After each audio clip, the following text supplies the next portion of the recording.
দেখিছেনে মেকুৰীৰ পোৱালিটো মাকজনীয়ে এৰি থৈ গুচি গ'ল। 3টা পোৱালি আছিলে, এটা আমাৰ ঘৰতে এনেকৈ থৈ গৈছে। চ' আমিয়ে চোৱা চিতা কৰি আছোঁ। হেল্ল', ইমান মোটা হৈ গৈছে আল্লাহ। হে ক'ত চাইছে ৰাঙলো চাইছ আল্লাহ। চা কিনছা দেখুৱা। হেল্ল' এভৰিৱান, ঈদৰ সময় এতিয়া ঘৰলৈ আহিছোঁ, ব্লগ এটা আৰম্ভ কৰি দিছোঁ। ঘৰুৱা কিবা কিবি আপোনালোকে দেখিবলৈ পাব, গতিকে মোৰ ভিডিঅ'টো শেষলৈকে চাব। মই চোতাল সাৰিছিলোঁ, ভিডিঅ' কৰা নহ'লেই, লাষ্টত অকণমানহে ক্লিপ ৰাখিলোঁ। চ'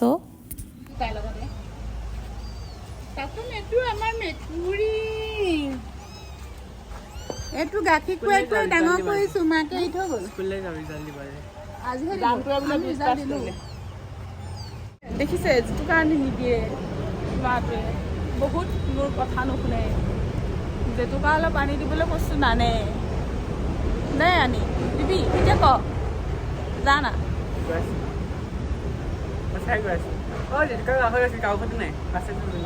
আনিছিলি যে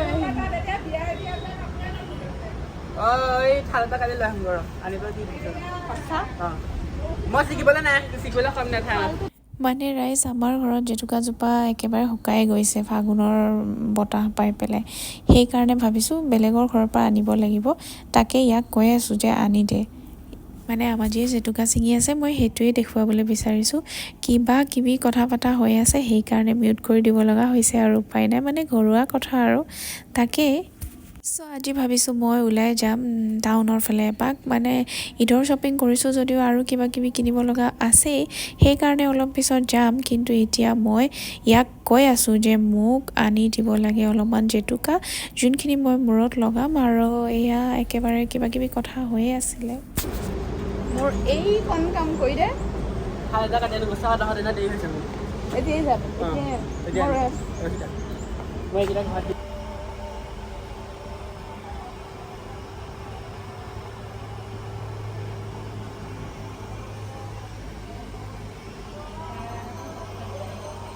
হা এইটো জেতুকা গছ ভৰাই জেতুকা আনি দিলে আমাৰ ল'ৰাটোৱে।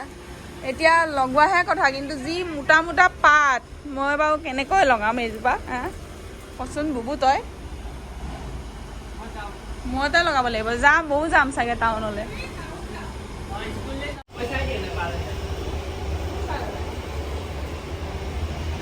চ' এইফালে দেখিছেনে ইমান ডাঙৰ এটা ডাল লৈ আহিছে, আৰু এই ডালটোৰ পৰা মই এতিয়া পাতখিনি আঁতৰ কৰি পেলাই ভাবিছোঁ ফ্ৰিজতে ভৰাই থওঁগৈ। কাৰণ আজি মই যিহেতু চুলিত তেল লগোৱা আছে, সেইকাৰণে অকল মাথাটো ধুমহে, তাৰপিছত কাইলৈহে লগাব পাৰিম। আৰু জেতুকাজোপা যিহেতু শুকাই যাব, সেইকাৰণে পাতখিনি ছিঙি পেলাই মই ফ্ৰিজত ৰাখিম, আৰু তাৰপিছত এইখিনি কাইলৈ চুলিত লগাম। জেতুকা অৱশ্যে আমাৰ নিজৰ ঘৰতো আছে, কিন্তু আমাৰ ঘৰৰজোপা বৰ্তমান পাতেই নাই, সৰু যিহেতু। তথাপিও তাৰ পৰা 2-এটা পাত মই ছিঙিছোঁ, সেইখিনি হাতত লগাবৰ কাৰণে। কাৰণ এইজোপা পাতেৰে নধৰে, কালাৰটো নহয় মানে, আৰু আমাৰ ঘৰৰজোপা হয়, সেয়েহে এনেকৈয়ে মিলাব লগা হৈছে। জেতুকা পিছত চিঙা হৈ গ'ল, এইখিনি ছিঙিলোঁ, আৰু এইখিনি এতিয়া মই গৈ পেলাই দিওঁগৈ। আৰু এতিয়া জেতুকা লগাম, আপোনালোকক দেখুৱাম দেই, চাই থাকিব। চ' লগাম মানে এইখিনি পিচিহে ল'লোঁ। এতিয়া যাওঁ মই টাউনলৈ। চ' এইয়া ওলাই ল'লোঁ। চ' কিনো ল'ম আৰু, চেলোৱাৰহে লওঁ, অলৰেডি লোৱা আছে 2-এযোৰ। তথাপিও এতিয়া মই যাম চাবলৈ, আৰু আপোনালোককো লগত লৈ যাম, ব'লক একেলগে চাম, অলপমান চইচ কৰিম, অকণমান পাৰিলে ভিডিঅ' কৰিম তেন্তে একেলগে মোৰ লগত। চ' আপোনালোকে কোনোবাই আমাৰ ঘৰৰ পৰিৱেশটোৰ কথা কৈ আছিলে, পৰিৱেশটো ভাল লগা বুলি। চ' থেংক ইউ ছ' মাছ। আচলতে ভিডিঅ'তকৈ ৰিয়েলত বেছি ধুনীয়া হয়, কাৰণ আমাৰ এইখিনিত মানে মুকলিৰ কাৰণে বহুত বেছি বতাহ দি থাকে, গতিকে গৰমৰ দিনত বেছি ভাল লগা হয় আৰু থাকিবৰ কাৰণে।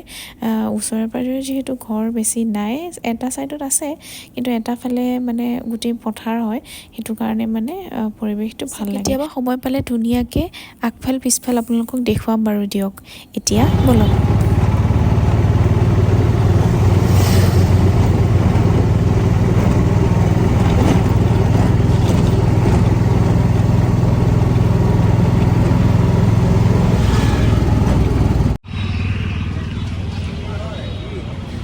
যিকেইযোৰ লৈছোঁ যিকেইযোৰ পিন্ধি চাইছোঁ সেইকেইযোৰে মই লৈছোঁ। গতিকে এইযোৰ হৈছে মোৰ ফাৰ্ষ্ট আউটফিট, যোনযোৰ মোৰ বহুত বেছি ভাল লাগিছে, কিন্তু এইযোৰ বহুত ডাঙৰ চাইজত আছিলে আৰু মই এইযোৰ ফিটিং কৰিবলৈ দি আহিছোঁ। সেয়েহে বৰ্তমান এইযোৰ কাপোৰ মোৰ লগত নাই, কাইলৈ পাম। আৰু এইযোৰ হৈছে মোৰ ছেকেণ্ড আউটফিট। এইবাৰ মই বহুত বেছি চিম্পল কাপোৰবিলাক লৈছোঁ, কাৰণ কি মই স্কুললৈ পিন্ধিবৰ কাৰণে যিহেতু চেলোৱাৰবিলাক দৰকাৰ হৈ থাকে আৰু এইবোৰ পিয়'ৰ কটনৰ হয়।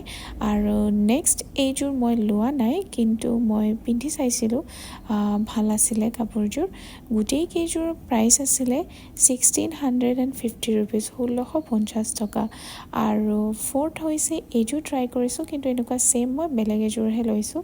গতিকে এইযোৰহে পিন্ধি চাইছিলোঁ, তো কেনে লাগিছে আপোনালোকে জনাবচোন। তাৰপিছতে যেতিয়া কাপোৰ চাই চাই ভাগৰি পৰোঁ, এনেকুৱা সৰু সৰু পোৱালীবিলাক মানে কি ছিটটোত বহি আছিলে কাৰণে তাক কোচত লৈ মই বহিলোঁ, চিনি নাপাওঁ গাৰ্জেন কোন। কিন্তু উপায় নাই ন, সৰু ল'ৰা ছোৱালী থাকিলেতো মানুহে এনেকৈ লৈ আহিবই লাগিব। আনি পেলাই মানে এনেকৈ চকীখনতে বহুৱাই থৈছিলে, তো মৰম লগা কাৰণে ভালো লাগিছিলে। মই সেইকাৰণে অলপ টাইম কোচত লৈ বহি আছিলোঁ আৰু।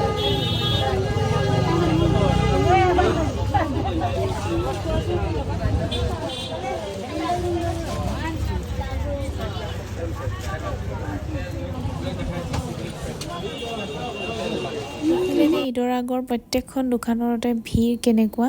মই আৰু সেয়া লোকে চোৱা শাড়ীবিলাকে ওপৰে ওপৰে চাই আছোঁ। নিজে কিনাৰ পিছত আৰু ভাল কাপোৰ পাওঁ নেকি বুলি অকণমান সময় বহিও আছিলোঁ অৱশ্যে।